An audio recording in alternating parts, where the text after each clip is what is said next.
Well, now you got into this mess by going down a waterfall. Now, how would you suppose we get them out of there? By going up the waterfall? That's right. Anything's possible in Disneyland.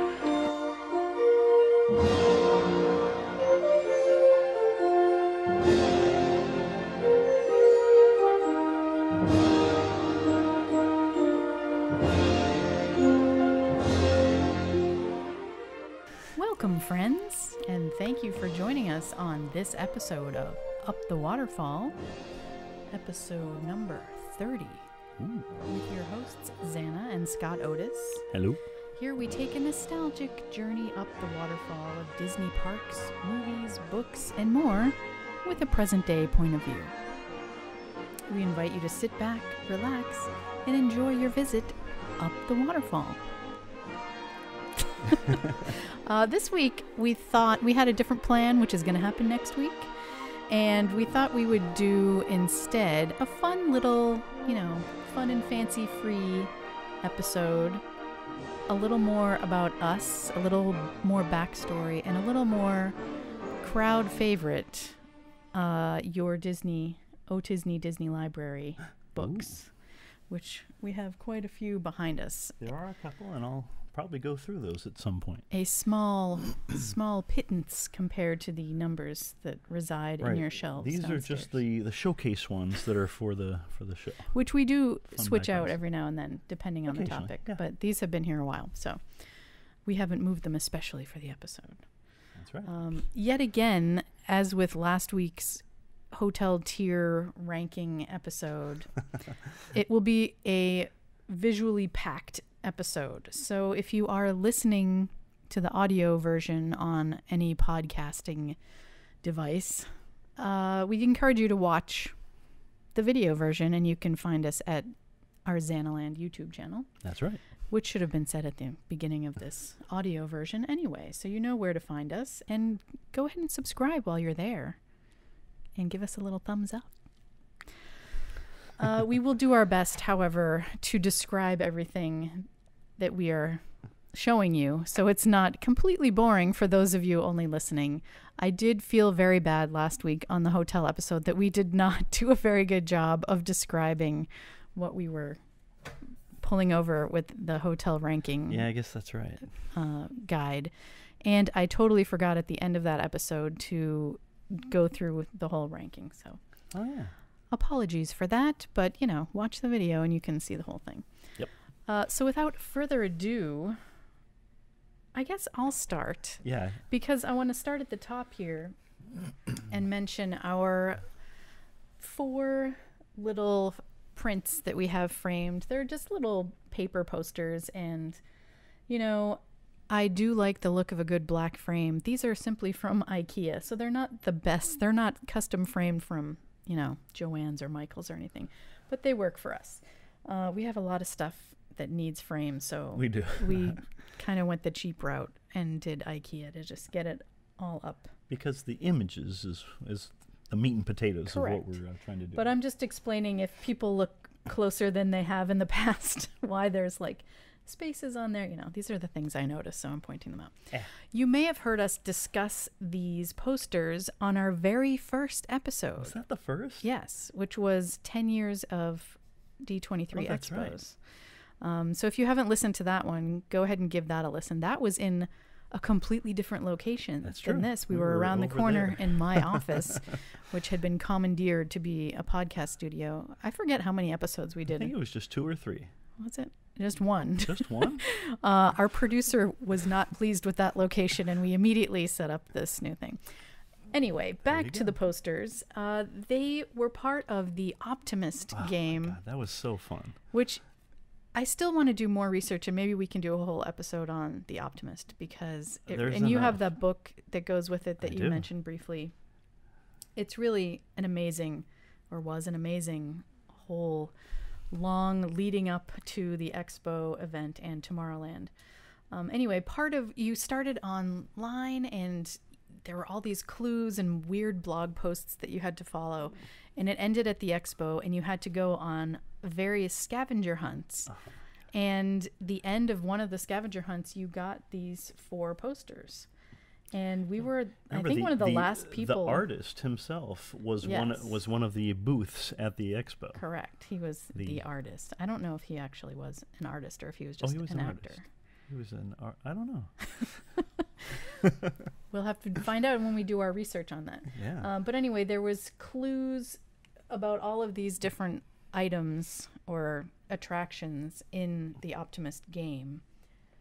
So, but I noticed that all 4 are the attractions at the World's Fair from 1964. That too, which was the whole connection that led to Tomorrowland, which, you know, at the time they were really building that up as the World's Fair portion of Tomorrowland really sucked us all in. Of the movie Tomorrowland, right? Yes, the movie Tomorrowland, which really made us all excited for it. Me anyway. Which I loved it, and I recently watched that section of it in preparation for the Jules Verne episode, because there were some Jules Verne bits in there. Yes, so those posters are from that, and we thought they would be a fun backdrop for the podcast because they are now part of Disney history because of that fun Optimist game. And honestly, that could be a whole nother episode is about the World's Fair.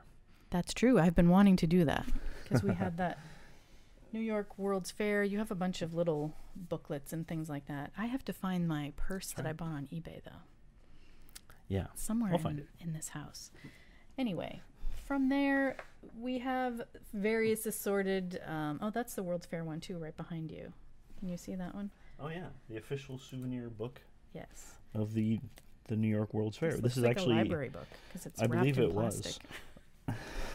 But this is actually not a Disney book, but it does include the Disney sections because this is the official souvenir book of that World's Fair. And so it's got a lovely map and everything about the World's Fair, including the Disney attractions and everything else that was going there. Yeah. Very cool. And that was a fun find. The story of Walt Disney World that's one of the first little guide brochures that came out. Yeah, this was it wasn't one of the pictorial souvenir guides. No, like before, I think, wasn't it? Or no, not? It was different than that because they produced this book from, I think, all the way from 1971 through 1980. They changed it throughout the years. But this is basically the story about how Walt Disney World got built. And it's in the shape of a fun D with a little picture window through. Signed by Roy Disney himself. That's right. And it's got fun images about from original Walt Disney World, and it literally describes the process of making Disney World towards the end. Here's that fun map. I love those kind of, we have in the first podcast you can see we have a Fort Wilderness version of one of those maps. And this map actually was one of the paintings essentially on the wall in the original contemporary rooms. Oh. So that, the whole map itself was literally on one of the walls. That's fun. Yeah. And basically from here on, it just basically talks about how Walt Disney World came to be, including his original plans for Epcot as well. So. Very fun. Yeah. And that's your copy, but I have another one on my desk over there. Oh, I have 4 copies, at least, from various years. You have multiples of lots of things, I guess. I do. But we took a trip to theme park, what was that called? I don't remember. Connection? Theme Park Connection, back when that was a thing. And that was one of my purchases, along with which is back there somewhere, the original Epcot Center guide map. The little dial. I don't think it's here. I think it's back at your desk. It fell down because I had the one at my desk is the one that I wrote on with paint pen in 1983, which is why I got this additional one because it had nothing written on it. Oh well. I just saw it here earlier today, we'll show it. But you guys know what that looks like anyway. So from there's just a random Skyliner souvenir. We have some knickknacks here and there. Remember the vehicles from the Jules Verne episode. Of course, a small corn dog figurine. What's this from? That little set? I don't remember what they're called, so. Oh, yeah. That's okay. In the plant over there, hanging out and having a grand old time, is an original from 1980, whatever, 83. Is that when Captain EO came out? I thought it was 85 or 6. Oh, okay. Well, anyway. I want to say 86. The original Fuzzball, because they came out with him later. Can you grab him from there? Or no? Oh, wow. And he has, you know, the real little glass or whatever, plastic eyes, which of long course tail. later became a choking hazard. So now they do still, or they did still sell him. I don't know if you can, maybe you can still get him. I doubt it. But he doesn't have these kind of eyes anymore, or nose, because those could be a choking hazard. So I got him back in 1986, it says on the tag. And I loved him dearly. He sat on my That is a super bed. long tail. Yeah, he was always my favorite character from Captain EO, besides Michael, of course. So yeah, he's fun. There's a poo back in there too, which was purchased at the... That sounds terrible. If you're No, I think people if you're know watching, that Winnie you the can Pooh is a see fun Winnie the character. Pooh is hanging out under there. There's no poo in our plant. There is. There is a poo in our plant. That was purchased back in Japan in Epcot. Oh, wow. Back when they actually sold merchandise from Tokyo Disneyland for a brief time. Absolutely. It wasn't a lot, No, but not a lot, but it was enough. And they didn't sell Winnie the Pooh stuffed, plush like that here. So I was like, I want to get this guy. And underneath that, a monorail game that is all you. It's not even open. Well, this was for the 50th that's anniversary right. of Disneyland. They did release a recreation of the original monorail game, and I bought a copy. Actually, I bought a couple of copies of this. This one's still sealed, but it's a fun little board game that Disney created, I think, back in the 60s. Wow. Yeah. Does it say on the back? It might be right on the front, right here, but I don't have my glasses on. No, it says East Longmeadow, Massachusetts, Parker Brothers Incorporated. I don't know where There you East go. Longmeadow is, and I used to live in Massachusetts, so I'm going to go with the western part of the state. People can fact check me. Fun game. Then, of course, we get to this fun little Oh my gosh. shelf full of A lot of knickknacks stuff happening there. and tchotchkes. Okay, I can play your Vanna White for you. What would you like? Well, we can start at the top and just say we have some various assorted mugs. We have the Yub Nub from... It's been so long. I can't remember the name. Olga's Cantina. Olga's Cantina. Aw, Yeah. It's been so long. Which, of course, I got because these have Ewoks. And they're my favorite. And this one is a porg. And a porg. This one, when you order it, is non-alcoholic. It's some sort of ginger ale thing. And this one is alcoholic.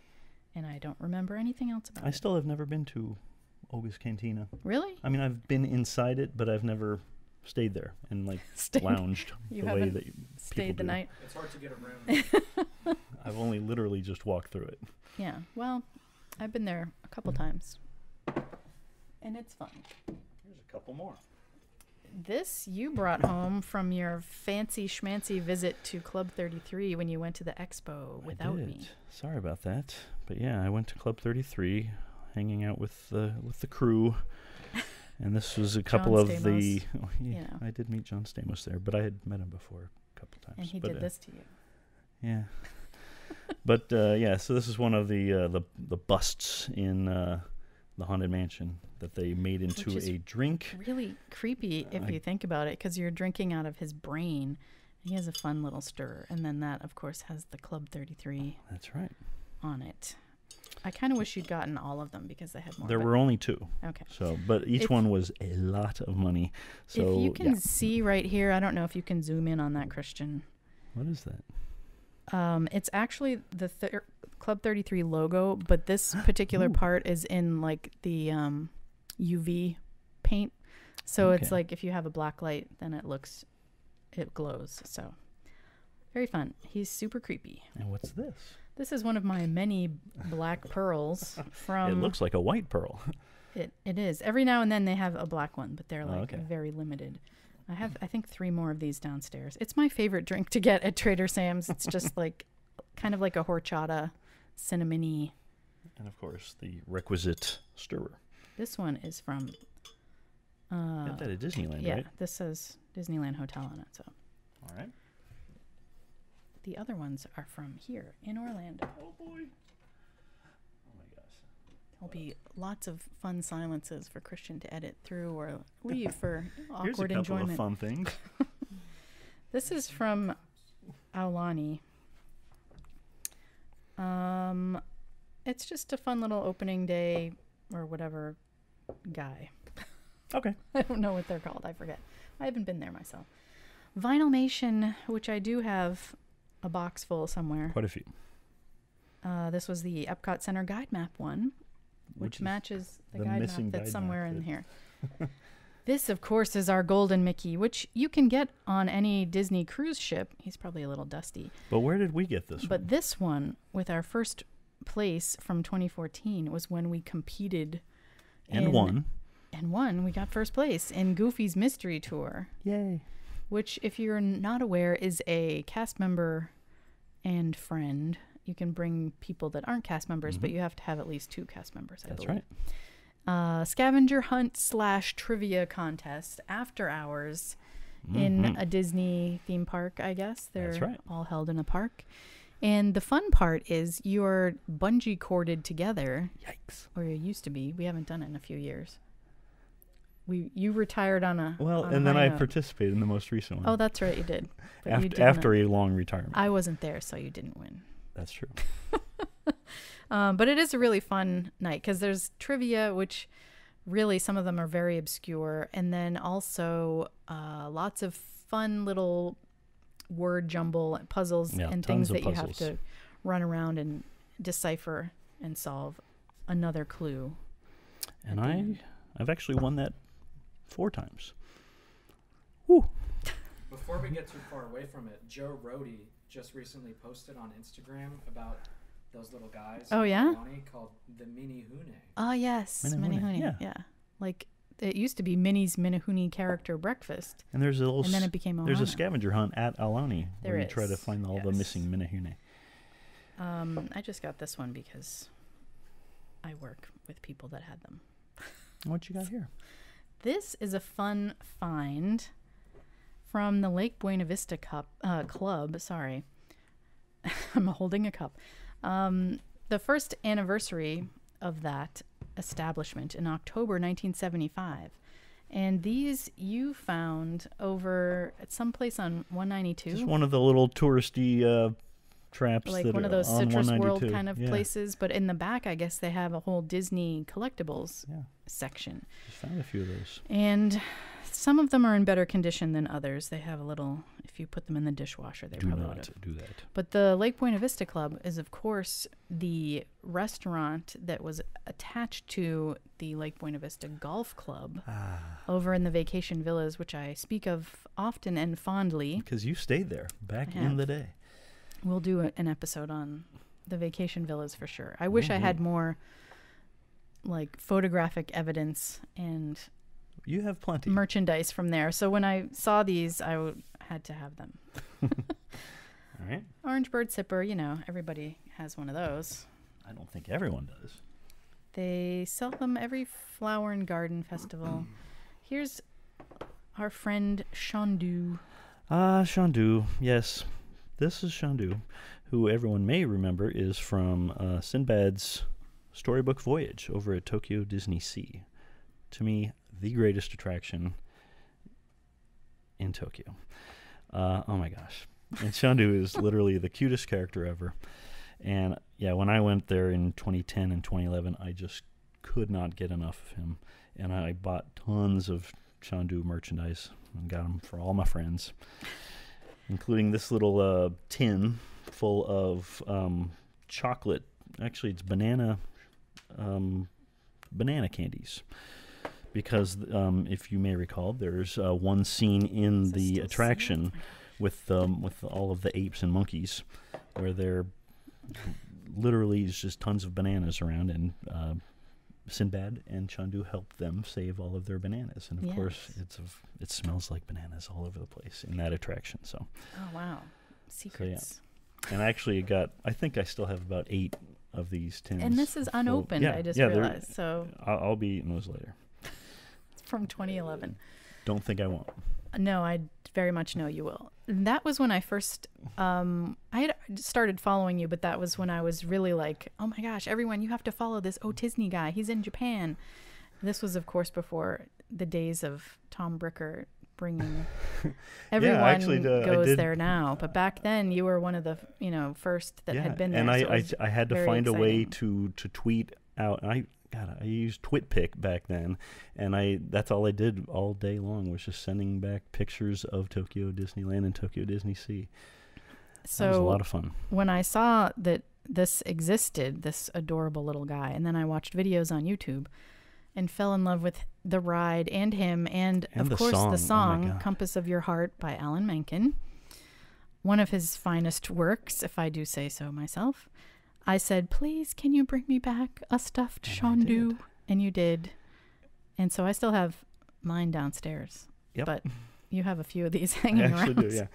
But, yeah, and the problem with going to Tokyo Disney Sea is whenever you go on this attraction, it's so incredible, and the line is so short that you just keep wanting to go riding it again and again and again, and then you miss everything else because you end up doing that all day. So you need to spend at least a month in Tokyo is what you're saying. All right. She agrees. What else?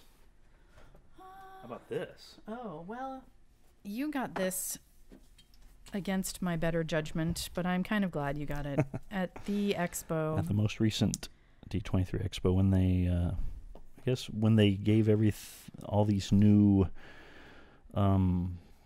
pavilions. Logos. Oh, yeah. They gave them some of them new logos. Mm-hmm. And so they created a whole set about them. And if you are unfamiliar with the expo, listen to our first episode, but this is from when they have the Mickey's of Glendale store, which is, of course, if you are an Imagineer, you can shop there. I don't think we need to bring everything up. It's okay.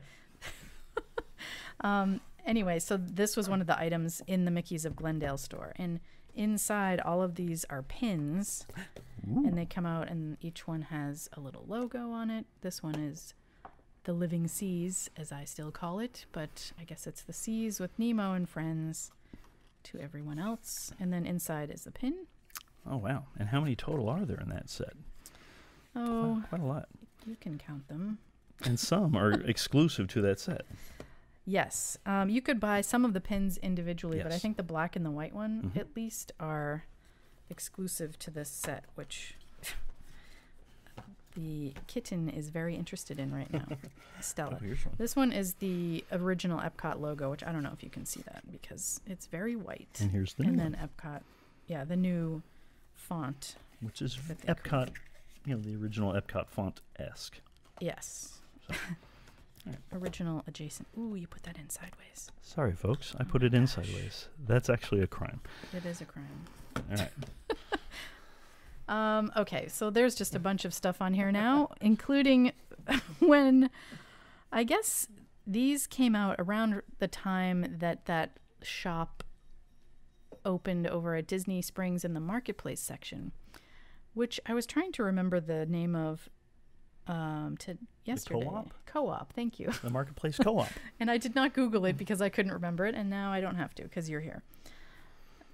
Kitten is again very interested in this hippo. So they came out with these fun little figurines reminiscent or in tribute to different attractions. So there's some of them were painted to look similar to how they look in the rides themselves. Some were not. Big Al is just by himself. We have Monstro the whale downstairs on a table. Figment is on my desk. And we had whatever that original rocket ship was called. It wasn't the TWA rocket. Oh, I thought it was like Rocket Liner or something. Oh, the Moonliner. Moonliner, thank you. Yes. That sadly broke. We had that in front of our TV for a long time. No. And I can't find it anywhere, so this is just a Funko Pop of Figment, which came out, I think, last year. I'm not a huge fan of Funko Pops. Every now and then one is fun, but I don't like the black eyes. I don't like things where there's 8 million of them where I have to collect, because that's why I stopped doing, although they stopped doing Vinylmation too, but I had to cut myself off. Same with pins. Like there's so many. When Disney does a collection, they really do it. Yeah, I got caught in the pin thing. This I just found the other day when you found this box of stuff. This is one of my original Figment figurines from But he's got the little top the hat and the 80s. tux and... You may have seen others of these where he's in like the little space suit. Yeah, this is the like one straight with from the original the Journey into barbells. Imagination attraction. Yeah, from the ending scene or various scenes throughout. So I need to collect the rest of those on eBay because I do love everything Figment. This was another figurine that I just had in my bedroom growing up. Yay. And I dropped him on this when we were setting this up, and his little wing broke. So sad time. I'm not going to talk about that. We just did that. I will tell you about this one, though. This is another tin from Tokyo Disneyland. But what's interesting about this one is it's the 28th anniversary. It's celebrating their 28th anniversary. And I think I almost referred to it in a previous show. And that is where they literally have merchandise every year celebrating their anniversary. And I was there during the Tokyo Disneyland's 27th and 28th anniversaries, and I got merchandise celebrating that. Like here in the States, you only find that for every 5 years. Yeah. This is literally, it says 28th anniversary on April 15th, 2011. So I remember their 30th anniversary, the happiness year. That was a fun celebration. Jeez, you almost dropped a mug. And of course, everyone may remember Figment from the 25th anniversary of Epcot. We talked about him on the anniversaries episode. I like his little vest because it looks like Spaceship Earth. Excuse me, I'm getting a call. That's right. We have an original Mickey Mouse phone. That gag would have been so much funnier if the cord wasn't tied up. Oh well. Anyway. Hello? Did you actually use this as a phone back when you had it? I did not. It was given to me by a friend. Oh. Greg Randall. We should have a landline just for this purpose. I miss having a fun... Oh, yeah. Just in case What would that be for? the power goes out, and then you need to call people who... I don't know who you're going to call Just because call no one has a landline. KL5 land. Anyway, yeah. That's very fun. I always wanted a Mickey Mouse phone. And now I guess I have one. Thanks, I had a Greg. bubblegum phone growing up, which has nothing to do with Disney, but it was fun because you didn't really have to pay money to get the bubblegums out. What else do we have? This is a fun little Epcot zipper, which, you can get anywhere. Here's a coin celebrating the grand opening of Tokyo Disney Sea from September 4th, 2001. I'm not sure when and where I got that, but... Oh, I guess it's a cast member exclusive. Who knew? And why don't you talk about this one, because I believe that came from you. Oh, that was just someone I am friends with frames tickets and does other things with them, and I just thought this was fun. It's just an original, I think 1982? Ooh, that was a good year. I forget. It doesn't say on here, but it definitely, I thought, had a date on it. Anyway, the original Magic Kingdom ticket. 2 days, 1 adult. Very fun. $18. I think that about wraps it up for that. I mean, we talked about this guy on our... Well, I do one have of our books. Galaxy's Edge. Oh, yeah, I just mean this shelves. Okay. I don't think we need to look at... Why don't you take that there? Already? I was going to show you that this is a Disneyland special guest book. What? Nothing. It was in the way. This will be the most realistic episode yeah. we've done. This is us in real life. I mean, what are you going to do? I was going to show you this fun... it's a pin set. Ooh, sorry, I forgot he did that. I've awoken the other cat. The beast has been awakened. I'm Okay. putting him back. That's fine. Go ahead and Anyway, look at your coupon booklet. Yeah, this is an A through E Disneyland coupon guidebook, but it's not. It actually opens up to reveal little pins with all of the A, B, C, D, and E tickets in the original Disneyland page, which is a fun little book. And it's, as I say, it's even got all the little attractions that were listed as A through E attractions back in 1959 when the E-ticket was invented, when they created the Matterhorn bobsleds. So, yeah.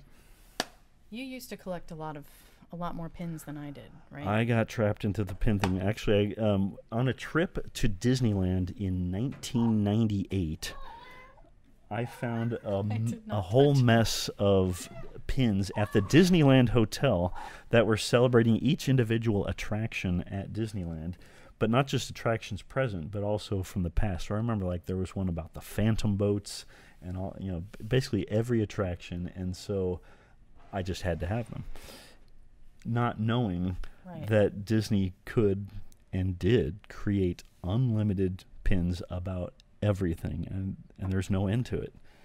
And so, yeah, I sunk many a dollar into that, and I probably currently have maybe 20,000 Disney pins somewhere.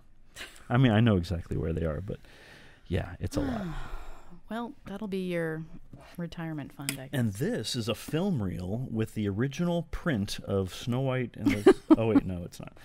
This is, in my eBay days, I had gotten a whole bunch of, that's when I filled out my Disney book collection, and one of the auctions included this film reel, which is from the Disney MGM studios. Didn't it used to have, like, saltwater taffy in it? No, it has saltwater taffy in it.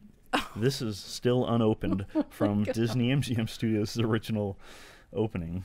I thought it was heavy when I picked it out. Oh, yeah, it still has it's I'm surprised 32 it hasn't. ounces.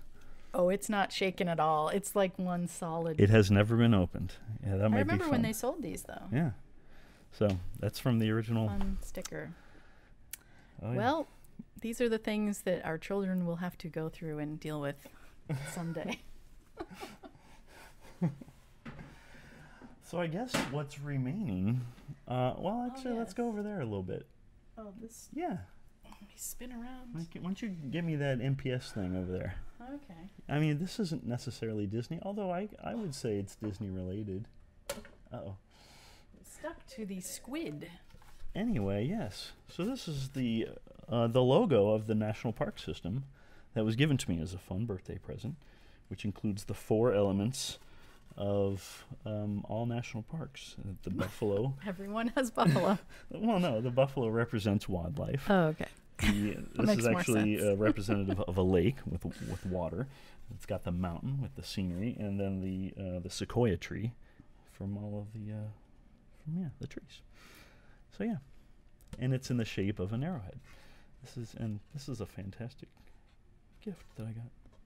So, but anyway, we talked about that on some episode. I can't remember. I did all the Grand Canyon bits that Disney had done, and I'm sure there's going to be a future episode where I talk about Disney and the national parks, because that's a whole thing. Yes, that I've wanted to. Why don't you talk about that?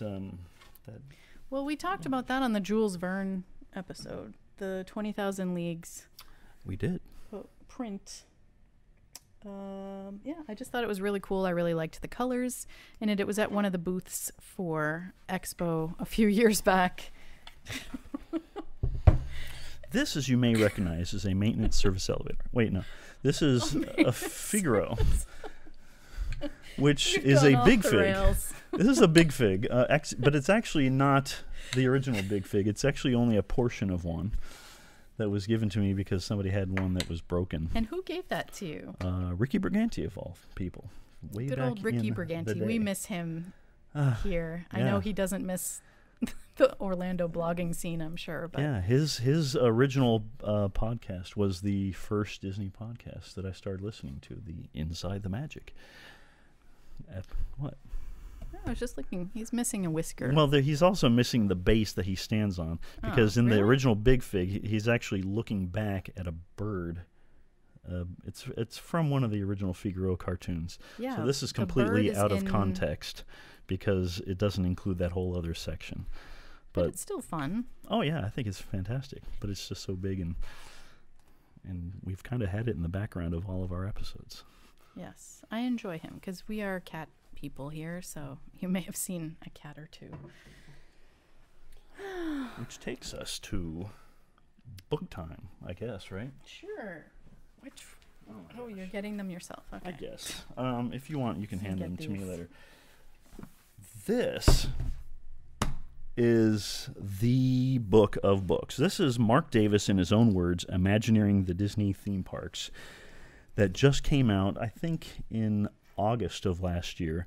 And this was written by Pete Docter and Christopher Merritt, and this is considered like the greatest book of books. This is so phenomenal, and it actually weighs, I think, 16 pounds. It's almost heavier as much as that saltwater taffy.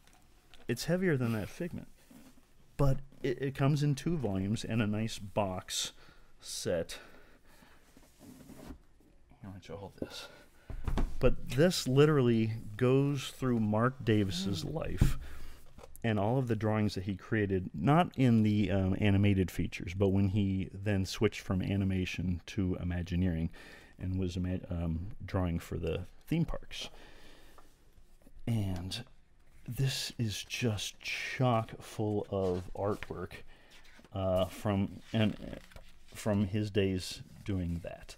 And it actually talks about this couple of pages describes each of the chapters, and it actually has the first chapter, which was his animation days, but then it talks about him going to Imagineering, and then it talks about his work in each attraction with Nature's Wonderland, Submarine Voyage, the Jungle Cruise, Enchanted Tiki Room, the World's Fair, which is broken down into 2 parks because he actually drew for all 4 of the attractions there, as well as Pirates of the Caribbean, the Haunted Mansion, Country Bear Jamboree, and then his doing the Western River Expedition, which never got made, sadly, and America Sings, as well as when they went to Florida, lots of projects, including Tom Sawyer Island and things like that. Here's some of his unrealized projects: Enchanted,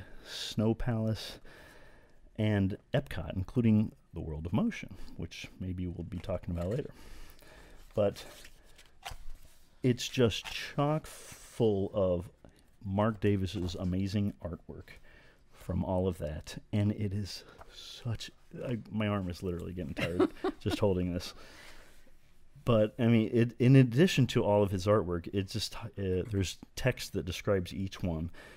And there's a lot of quotes from famous artists and Imagineers that he worked with. This, if you can get any book, this would be the one to get. And it's actually 2, because it's so big. And I believe each of the 2 volumes itself is 400 pages. I thought so you were it's going like to say $400. Well, it is on sale every now and then. So yeah, it gets down to something like $80 or so. A little. It is a little pricey, but it's probably the best investment you're going to ever have. And Pete Docter and Christopher Merritt, if you're listening, thank you. This is amazing. Good luck putting that away. And so basically, this is just kind of like the who's who of Disney books that I like to keep out. This is, of course, John Hench's, the famous Imagineer extraordinaire. This is the book that he wrote, Designing Disney, Imagineering, and the Art of the Show. And it just talks about, it's basically, in his own words, the guru talking about everything that he did. And he was just an amazing guy, an amazing Imagineer. A lot of things came from him, including Space Mountain. And he talks about all of that and everything that he ever did for the parks. And he's also just like a master at color. And so there's actually literally chapters in here that describe the usage of each color, including blue, white, and brown. But honestly, this is a fantastic read. And he actually wrote this just before he passed away. So that was a great one. This one is, I think, if you're a book collector, you know this one is like the one that I can't get. This is Disneyland, the Nickel Tour, a very hard find. But it's essentially the history of Disneyland as told through its postcards. And this was written by 2 amazing authors, Bruce Gordon and David Mumford, one of whom, David Mumford, I had the fortune to know, and we had lunch many, many times when he came to Florida. But it literally is, the artwork is literally just the postcards, all the postcards that Disney ever sold. But the text is the history of Disneyland as told through its postcards, and including there's even checklists in case you happen to be a postcard collector. So that you can check, not that you should write in the book, but if in case you were that kind of person, if you're like me and you have multiple copies of this, one copy you can use as a checklist. No, that's don't true. do that. I do have multiple copies, but I have not written in the book.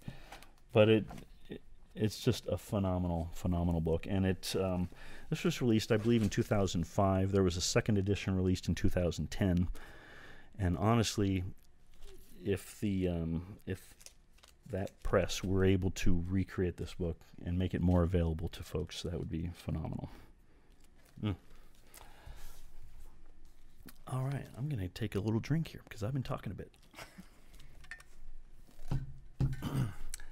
This is Walt Disney's Imagineering Legends and the Genesis of the Disney Theme Park, written by the author extraordinaire Jeff Curdy. He's written I think 40 at my last count, great Disney books. And this is probably one of my favorites because it basically talks about each of the Imagineers that had a part in creating Disney theme parks. You know, all the way from the original, not just 9 Old Men, but like folks like Ken Anderson, Herb Ryman, Sam McKim, Bill Cottrell, Mark Davis, of course. And it basically goes down by different categories, including the model shop, the Renaissance Imagineer, John Hench, who I had recently spoke about, the machine shop with Roger Brogy and Bob Gurr, as well as executives and folks mixed media. And so you're going to find folks like Ex Atencio, Ken Anderson, and folks like that. And this is basically a book with a chapter for each of those Imagineers, talking about what they've done for the parks. A great book. I highly recommend this one. Some of these you're going to be able to find pretty easily on some great websites like Amazon, eBay, or at your local independent bookseller. I do highly encourage that. Anyway, this next book is probably one of the books that got me into book collecting, the original Disneyland Inside Story by Randy Bright, who sadly is also no longer with us. But anyway, this is probably the original Disneyland book that essentially told the story of the creation of Disneyland through a bunch of funny anecdotes and original stories. One of the ones I always remember is when he talks about the cats in Sleeping Beauty Castle, because as you may remember, Sleeping Beauty Castle was built for the opening of Disneyland in 1955, but they didn't create the walkthrough until 1959. And when they were essentially excavating the castle to create the walkthrough, they found cats. A bunch of feral cats that had taken hold, which apparently were very important to the days of Disneyland because they were taking care of the mouse problem. Yes. Not that Mickey Mouse is a problem, but anyway. But they tell that story in here. Randy does. And all kinds of other fun things. And it essentially goes through the history of Disneyland. With fun little stories like that. And what I like about this one is it's got a really cool map in each of the bookends, but also it's got a checklist of each of the Disneyland attractions that ever appeared in Disneyland. Not a checklist, but You've opened to Splash Mountain. You really started something now. Well, yeah, this has...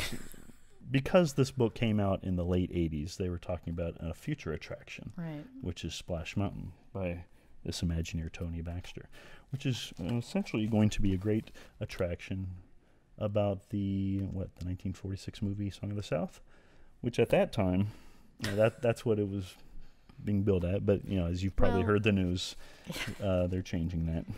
It wasn't really about the movie. Well, it used characters from it them. did They use purposely characters. left things out. Yeah, they had the Briar Patch and Brer's bear, fox, rabbit, and frog, and turtle. But and a little bunch of others. Problematic.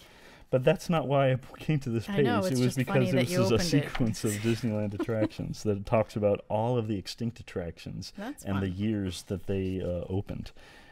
and it also says what pages they can be found on. Very helpful. Of course, since this book was created in the late 80s, it doesn't talk about all of the attractions that have been built since. Yes, I'm sure. Oh, well. That'd be crazy if it did that. That Just would be you crazy. kids wait. This is another fun book that came out Yeah, that's relatively in new. 2010. You know, so it's 10 years old. But it's in a great shape, and it's written by one of our favorite authors, once again, Jeff Curdy. When Disneyland celebrated its 55th anniversary, they created this fun little book called Disneyland Through the Decades. And I am a sucker for any Disneyland book, so this one... And so it's essentially just another, great Disneyland book. There's something inside. Yeah, this is the secret stuff, which I can't really tell you about. If you want to look at that, you may. But anyway, it's got an original. It's sealed. I don't think I should open it. It's got an original, like an actual ticket number 1 right here, signed by the author, I guess. That's very... No, actually, that's signed by Marty Sklar. Oh, yeah. This is I guess this is a commemorative edition this of is the from book. the expo, Okay. from D23. So I think... Or Destination Well, actually, it's D not or from the whatever. expo. D23, they kind of put their stamp on a lot that's of the probably Disney why this releases. But is I think here. this These are is like a photos. commemorative version of the book that included the contents of that envelope, which shall remain. We'll never know, because no one wants to break the seal. I'll break it. But anyway, once again, just tells the story of Disneyland through photographs and story. And as I've mentioned before, Jeff Curdy is an amazing author, so this is a great find and a great read as well. And honestly, I'm going to bust it open. I didn't...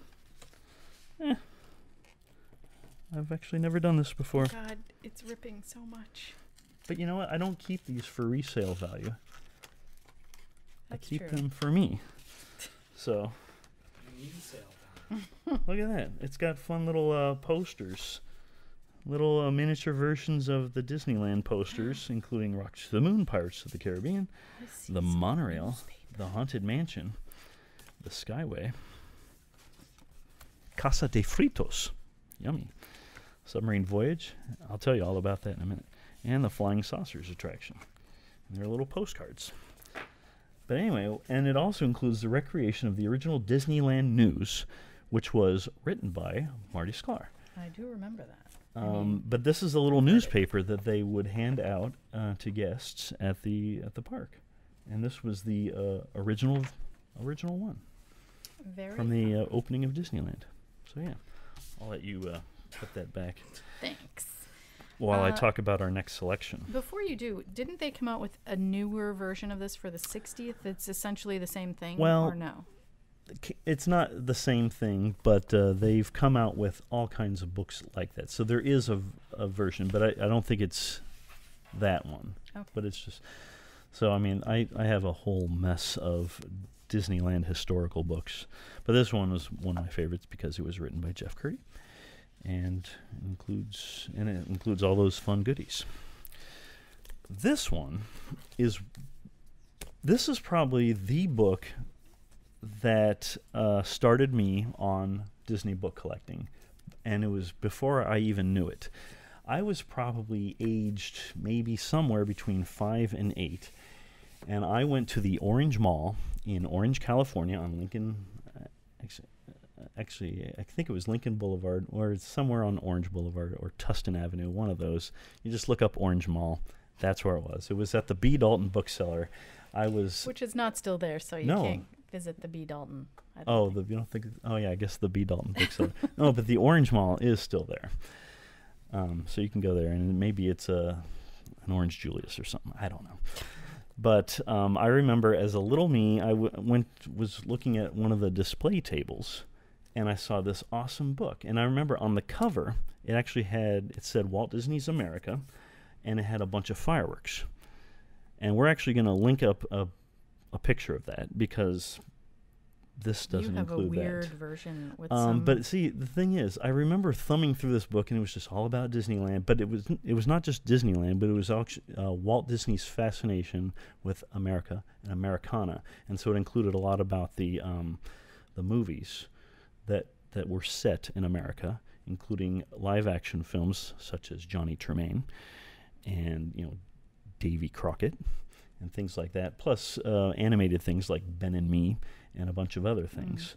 But also Disneyland and Walt Disney World. And I found that book, I thumbed through it, and I was like, wow, this is fantastic. I think I should get this one day. And then I never did. And I never heard of it or saw it again until 30 years later when I discovered eBay. And I was just trying to fill out my Disney library by getting all these books that I didn't have. And I found this book that I hadn't even seen of or heard from since that time, when I was just a little me, just looking through the bookstore. And I found it, and I got this version, what's really weird about this is that whoever owned this before put this nice cover on it, which, it's embossed with it's vinyl, and it's got an embossed Mickey up here. It's got in gold leaf, not real gold leaf, but, Walt Disney's America on the side. But the only problem with it is that it covers up that awesome image, because it's really in there. Looked recently to see if we could take it off and not damage it, and I don't think I would we have can. I would have to cut the cover off. Yeah. Which I kind of want to do, because, as I said, I don't really. Let's do it right now. Well, no, maybe that'll be a future issue. But we'll let him be safe for now. That is such a great book. But anyway, that's what started all. And I was so amazed when I found it. I think I talked about the original half of that story in the episode when we were talking about ourselves. And I was talking about how I got into book collecting, but I never finished that story. Oh, no. Because I said, I'll get back to that. And then I never did until now. So, yeah. Now you know. You found the book. That's right. This next one is written by that great author that I've mentioned many times before, Jeff Curdy, and this is probably the book that started all with him as far as Disney books. This is Since the World Began, the history of Walt Disney World in the first 25 years, that was released in 1996. That's all about Disney World from 71 to 96, and everything actually that happened before that led up to the creation of Walt Disney World. The only thing I can suggest about this book is that there needs to be another version for the 50th anniversary, which is coming up. I can only hope that Disney has caught on to that idea and talked to Jeff about creating that. I'm not holding my breath on that. But if they surprise me and say yay, then that'll be great. But anyway, this is just, what do you got there? Nothing. Okay. Keep going.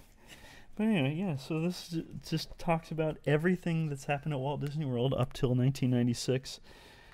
And it's just such an incredibly detailed book. This is like the great research book for everything about Walt Disney World that led up to that point. And what do we have here? This is probably... Well, we talked about this We before, did talk about this, but I mean, I have to mention it, of course. We talked about this in that Epcot book episode. Yeah, where I talked about Epcot books. But honestly, this is probably the other book that really got me into book collecting and that got me so interested in Walt Disney World. Just shortly, I mean, I was living in Texas when Disney World, actually when Epcot opened, and so I was pretty far from the scene.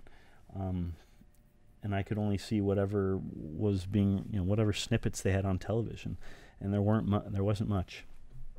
But I did find this book, and it was given to me right when it first came out. And so this is originally a 1982 book about the opening and creation of Epcot, which is, honestly, if you can get any book about Epcot, this is the one to get.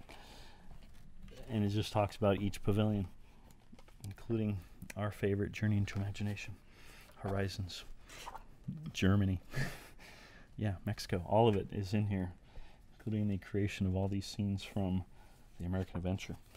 And what's really cool about this book is, you remember all those great paintings in the American Adventure?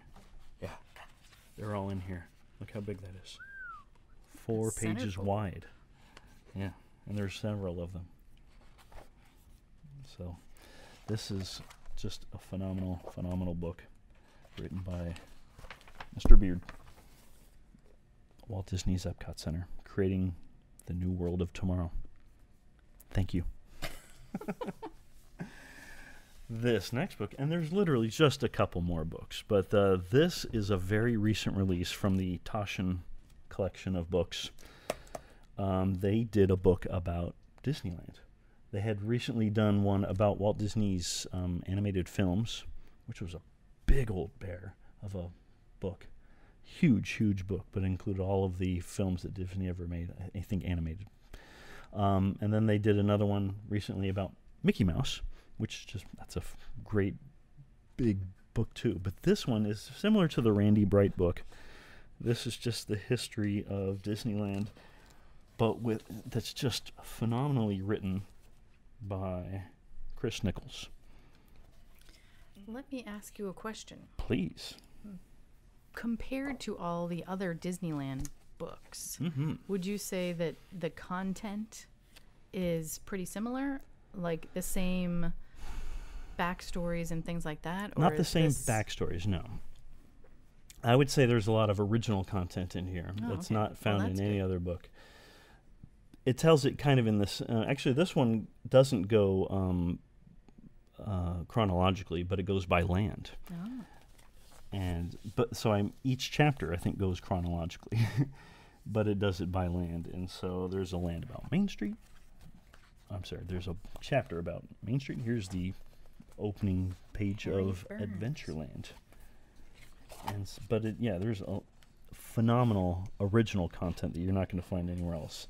And I really thought that my original Disneyland book by Randy Bright was like the go-to book. But it is, but there's more. Mm-hmm. I've mentioned that Jeff Cree book, Disneyland for the Decades. I recommend, if you're a fan of Disneyland, that you get all of them. I mean, not everyone probably can get all of them, but they should. I really need to read all. But I guess what I'm saying is, if you only got this latest one by the Taschen, that would be a great start. And what's amazing is that for the Taschen books, this particular one was incredibly affordable. The other ones were well over $100 each, and this Disneyland book, I believe, was $65. A bargain. But not. It's just on my favorite topic, so it is a bargain. Yeah, it's a big old bear of a book. This one, I think I just only have three more, because there's another one over there. This is Walt Disney Imagineering, a behind-the-dreams look at making the magic real by the Imagineers. With foreword by Michael D. Eisner. Did you talk about this one on the I did. On one of my... I can't remember which episode I talked about. I think it was, because I remember linking to it. But yeah, this is a fun book that basically goes by discipline within the Imagineering, of which there are approximately 140. But there's no index. So, I mean, it basically talks about each of the disciplines throughout Imagineering using particular attractions or things as the examples of that discipline. But, there's no, if you wanted to find all of the Pirates of the Caribbean references, you basically have to go page by page looking for whichever ones include that. So it's fun, but it's not great as a research guide because it's so tough to get through. But it has some phenomenal artwork and photography of Imagineers doing their thing. And so there's actually been a sequel book called Imagineering, a behind the dreams look at making more It's definitely written by Disney. It's more behind the dreams looks at making the magic real or something like that. It's just got the word more. Too many words. But basically, that one includes essentially the same content, but all within using the newest parks, including Hong Kong Disneyland, Animal Kingdom, Tokyo Disney Sea, and the Disney Studios Paris, and California Adventure as their examples. Essentially because they built those 5 parks all within just a few years. So yeah, this is a great set of books, and I highly recommend them all. And it's by the Imagineers. So there you go. Oh, don't chew it. Here you go. Better grab that. She's trying. Here is another one. This is probably one of my original 3 Disney collecting books that I actually purchased this in the Disney store on Pier 39 on a trip to San Francisco, which is a really weird thing to do when you're on vacation in California when you're living in Texas at the time. But I guess I never thought I would, at that time, that I would find it again, which is really dumb. But I saw it and I had to have it. But it was a book that had been released. I think this originally came out in 1975 or 78 or something. And so when I found this in the late 80s, it had been out for a long time. But this actually tells the story of, I guess I forgot to say what the title was. This is called The Art of Walt Disney. From Mickey Mouse to the Magic Kingdoms by Christopher Finch. And by the way, his middle name is Robin. Christopher Robin Finch. He actually wrote a couple of books about Winnie the Pooh as well. Fun fact. Yeah. He was named after Christopher Robin. Anyway. But yeah, this is a kind of the history of the Walt Disney Company, all the way from Walt's birth and growing up in Marceline, Missouri, and Kansas City and all of that, all the way through the creation of his original studios back in California. And it just goes through each of the animated pictures, including a lot of pencil sketches and artwork and all of that. But then it does, when he starts to evolve into doing live action movies, it talks about that. And when he gets into theme parks, it talks about that. So it's we have somebody who's interested in the 1950s section of Alice in Wonderland and Peter Pan. Hello. But yeah, so this is a great find about that. There's got to be a part in here where it talks about Disneyland, because we're in the 1950s section. But anyway, here's the 1970s with Walt Disney World. And the last chapter was actually a preview? No. Oh. It actually is an excerpt from, it's actually a full article from the architectural review about what is amazing about Disney World. And I'm trying to find that, but it's tough. It's called The Lessons of the Park. This chapter is based on the article published in the June 1972 issue of Architectural Forum, a magazine article from 1972 talking about the amazing thing that Walt Disney World was. And that was always my favorite part. It includes a lot of fun things, including Mickey Mouse and the Utilidors. So yeah. Very fun. I highly recommend that. And there's actually been probably 6 or 7 different remakes of this book. Not just a reprint, but they've actually kind of redone it in different ways. Anyway, this takes me to my last book that we have featured here, which is the Progress City Primer, right? I know some people I think say primer, but it's a primer? It's whatever you want it to be. I called it primer because in the Great Moments with Mr. Lincoln, in his speech, he talks about learning things from primers. Abe would know. Yeah, and so I think that's what I've always called it. Anyway, this is a book by our friend Michael Crawford, just with all kinds of fun little snippets and stories about Disney, including the parks and some animation. I think there's animation in here, but I don't know. I think it might be all about parks, now that you mention it. But it also includes some great recipes at the end, including of our favorite cornbread and the chili and beans at Fort Wilderness. But it's not just about recipes, but it's got some phenomenal articles all about Epcot Center and about the original Fort Wilderness, all kinds of fun things. Unrelated chapters that are just fun little stories. This was one of our favorites. Yeah. So, I would recommend that you get this if you can. Yes. But yeah, so I think that takes it. Those are the books that I had featured on in our backdrop. What are your thoughts? Those were some books that you featured in our backdrop. Can you imagine if I did that, but with my entire Disney library? It would have to be like a, I don't know, 97-part series. A weeks-long episode. Yeah. It could be a podcast. It would be its own. That's true. Its own thing. Every week you could do. I mean, because really, in order to do justice to things, you could do an entire episode on one book. I really could. And then it would take like, you the rest I of your know life. that every book that I just featured, I did not do justice to.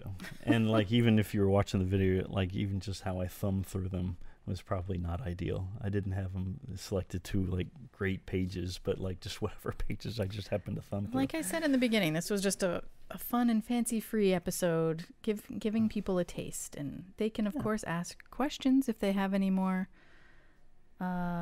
questions on what you talked about. Yeah.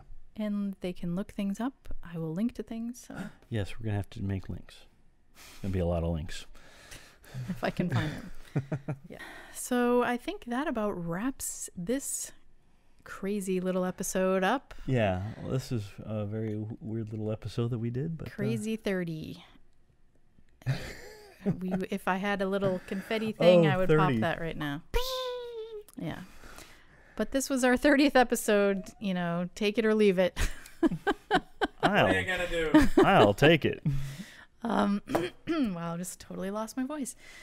Just a little fun snippet into, what all of this stuff was behind us, and a very... Because it's kind of grown after each episode. We try to find something to add in that goes with each topic, but we don't always have something.